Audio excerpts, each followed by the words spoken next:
আক্রান্ত হয়েছেন আফজাল হোসেন। আফজাল, কোন বয়সী শিশুরা বেশি আক্রান্ত হচ্ছে হামে, আর রোগীর চাপ সামলাতে পর্যাপ্ত ব্যবস্থা রয়েছে কিনা ঢাকা মেডিকেলে, কি বলছেন চিকিৎসকরা?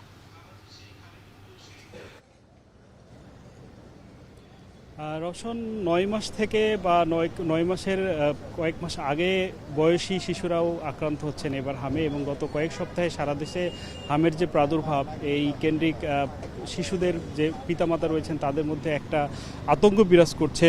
এবং এখন পর্যন্ত পাওয়া তথ্য অনুযায়ী, স্বাস্থ্য মন্ত্রণালয়ের তথ্য অনুযায়ী সারা দেশে ৪০ জনের বেশি শিশু হামে আক্রান্ত হয়ে মারা গেছেন, এবং স্বাভাবিকভাবে আতঙ্কটা আরেকটু বেড়েছে। এবং এখন পর্যন্ত আক্রান্তের দিক দিয়ে ঢাকা বিভাগে গিয়ে প্রায় ২৫০ জন আক্রান্ত ভর্তি রয়েছেন বিভিন্ন হসপিটালে। এছাড়া দ্বিতীয় অবস্থানে প্রায় ১৫০ জন বিভিন্ন হসপিটালে, রাজশাহীর বিভিন্ন হসপিটালে রয়েছেন।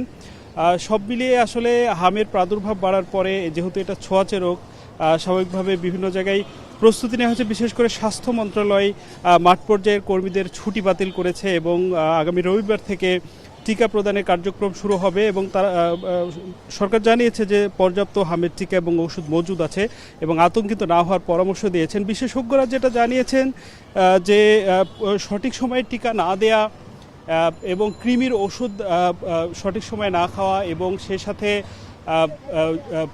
তাদের যে অপুষ্টি, শিশুদের যে অপুষ্টি, রোগ প্রতিরোধ ক্ষমতা কমে যাওয়া, এই কারণে হামের প্রাদুর্ভাব বেড়েছে বলে জানিয়েছেন। তবে সরকার বারবার আশ্বস্ত করেছেন, তারা বলছেন যে আশা করা যায় খুব শিগগিরই এই পরিস্থিতি সামাল দিতে পারবেন।